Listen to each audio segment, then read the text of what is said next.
So, am I doing this thing? Is it really helping me gain muscle, or is it cheating me away from growth?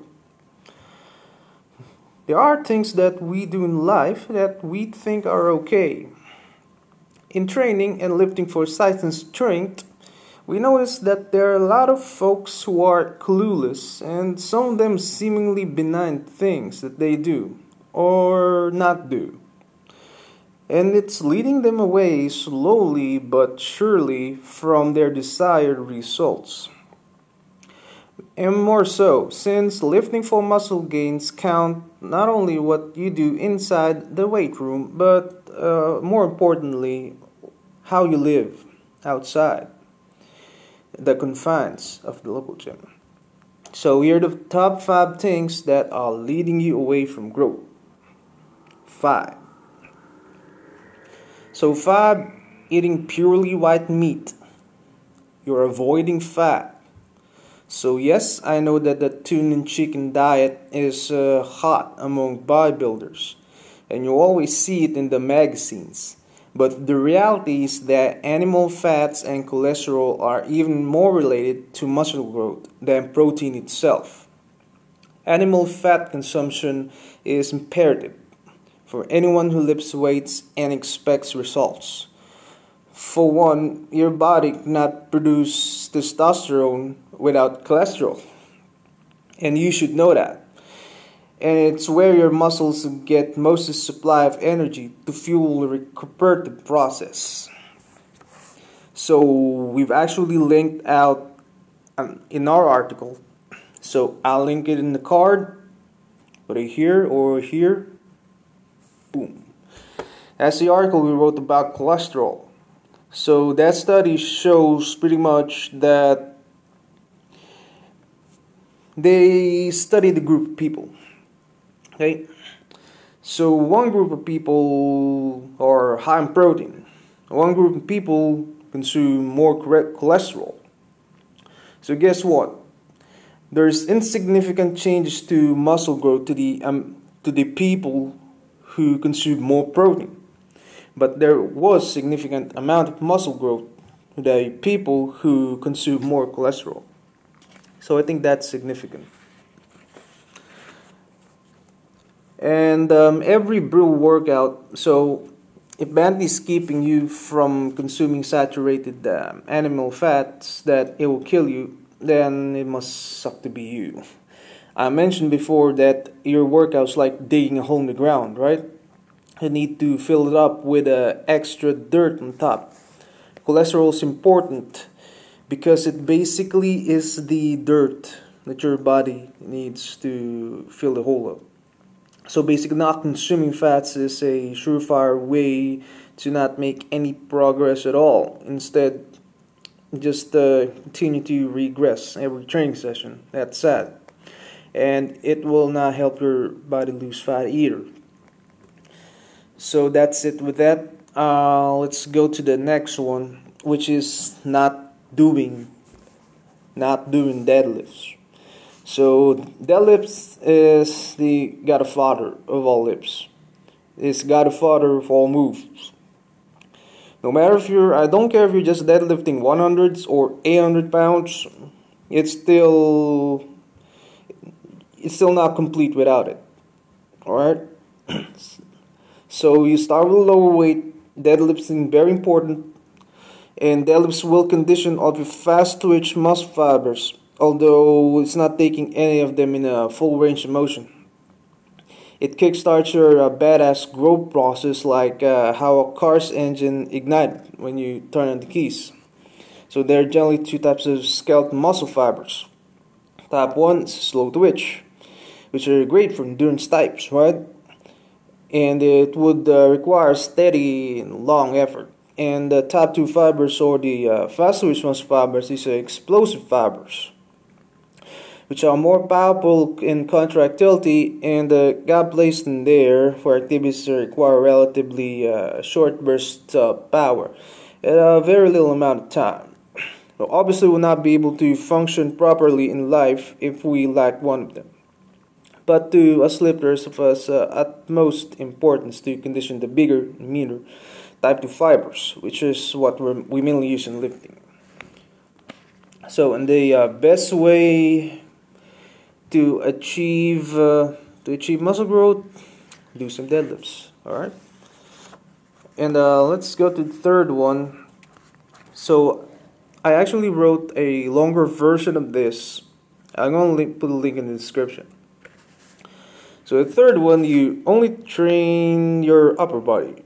You have completely ignored legs for 2 more consecutive cycles, and you're puzzled, why am I not gaining muscle? So imagine this: your femur is the bones in your legs. It's where your quadriceps attach. So imagine gaining pounds of muscle weight in those legs. It's the longest bone in your body. Imagine how must that translate? How many pounds of muscle would that translate? And furthermore, your body has a way of balancing itself so that it feels that if one muscle group is left behind by a huge degree, it could halt development of even the other body parts, of course, that you often train. So who knows? You might have been experiencing a growth rut. When you do a proper leg day, you might just kickstart muscle growth. So the fourth thing, you over prioritize chest over back. So almost all of us are guilty of this, but the mistake is another one, the most common trainees commit. Yes, I know it feels good obsessing about your pectoral muscles and get that oh so nice warrior's vest. But here's bad news. If you don't develop your back, you ain't gonna get no great chest. If you underdevelop your back in favor of overdeveloping your torso, your chest, your torso will pull your shoulder blades forward since your back is too light and your front muscles are too tight. This will just make you look like a hunchback of a hunchback Notre Dame. You watch that? At best, that's at best. It actually make your chest seem smaller. Probably the belt back, on the other hand, will actually make your back tighter. It will therefore retract your scapula, pull your shoulder blades backwards, and you will therefore get a straight body stature like a soldier in. That's where attention. That's the attention pose. So this will make your chest more prominent, of course, and you will even make it seem bigger than it actually is. So that's why I would more gladly miss a chest day than a back day. But personally, I do chest and back at the same day. It seemed to work for me. In case in point, do you know that a sheer volume of muscles on your posterior chain, your back, is clearly twice as much as those found in chest? You can look at the anatomy book of this. You can even Google it. How big is your chest? How big is your back? Your back is 3 times bigger in the surface area. So imagine developing your back. Alright? You're missing out if you're not doing your back. So your back extends from your trapezius, your traps, to your waist. Developing the whole area will lead into growth you've never seen before. And the last one, you're too scared to squat. Alright? You don't squat. So therefore you'll do leg presses. That's just so bad since leg presses won't do squat. So we all know that squats are badass. And we all know that squatting regularly can generally increase the mass, and since it puts the whole body under duress, under stress. So, and we think that we all agree that squats are superior compared to any other compound leg exercise. However, when you walk into a gym, you'll see many lifters in their leg day lining up for the leg press in the gym. That's what a shame.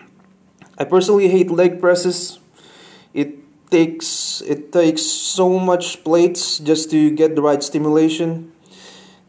With your squats, however, let's say you're doing 800 for leg press, so 250 in your squat would be enough to get the same stimulation. And what they don't know is squatting is by far more effective than leg presses in producing growth and increasing strength. Your leg presses are great supplementary work, however, for quads, but squats should never be sacrificed in favor of leg presses. If growth and muscle gains are your goal, but you can certainly sacrifice leg presses for squats, yes. And squats would place first in terms of CNS improvement. So basically the fight and flight response, the danger response. Your body also responds somehow to this danger response. So if your exercise has very low danger response in it, that's not gonna happen. Your exercise won't lead to nothing. Actually, you would gain a lot, but you gain some muscle. But if you do the high CNS moves, basically we rate it in terms of you're moving your body in a plane, and instead of you just moving the plate, you move your body with it. So that would have a higher CNS rate. So imagine dips. Dips are high CNS because you're moving your body. Squats are high CNS. You're moving your body. And what else? The pull-ups. Pull-ups are the best. That's why pull-ups work, right? Because it's high CNS. It moves your body. That's it. So lifts like that, you don't forget them. Okay, you don't ignore them. You do them. All right. So let's recap. The first usual mistake is not eating fat.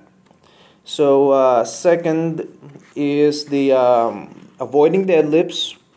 All right. So you're not doing deadlifts. That's a mistake. And the third one would be that you skip leg day. You don't train your lower body. And the fourth one, you over prioritize your chest over your back. And the fifth mistake is that you don't do squat. Because really, if you don't do squat, you don't do squat. Get it? Alright, so I hope you like this video. I hope it helps. So if you appreciate it, please consider buying my book to support my work, Real Talk Muscle. It's available on Amazon. So this thick one, this is also on Amazon. That's the paperback version. Unfortunately, I cannot make this cheaper than $13. Otherwise, I will not earn a dime on it because it's 297 pages. But don't worry, you can get it in the Kindle version. So the Kindle costs $3.99. Imagine that. It's everything you need. It's 297 pages. Yes, many parts. It has everything you need. If you're skinny twig, you want to gain muscle, just buy my book here. Or you can check it out. The link. I'll put the link in the description below. It's going to be in a googly short URL thing. And you can read it. You can actually read it for free. So the first 20% of the book is free to read. You can read it. That 20% is too much. You will learn almost everything you need actually, but I guess that's a big bonus. But you still miss out a lot if you don't buy it. So if you want to support my work, please buy my book or become my Patreon. Become my patron. I'll put a link. It should appear somewhere here, by the end of this video, or in the link in the description below. Put my Patreon link there. So I'll give you guys access to some other cool stuff that I don't give anyone else. So I would put a content there. I think put like a bonus content of like a podcast that only patrons can listen to. So even just $1, guys, $1 per video per content. So it really helps. It will really help, guys. And please follow me on Twitter at Aboutlifting, and please like us on Facebook at Aboutlifting too. We post a lot of great stuff that will sure gonna help you. And plus, you can contact me from there if you got some questions. And please don't forget to subscribe. The link's gonna be here to subscribe. Please don't forget subscribe to my channel if you want to get more more honest content about lifting. That's what our channel's name is, about lifting. And don't forget to leave a thumbs up and share. See you later, guys.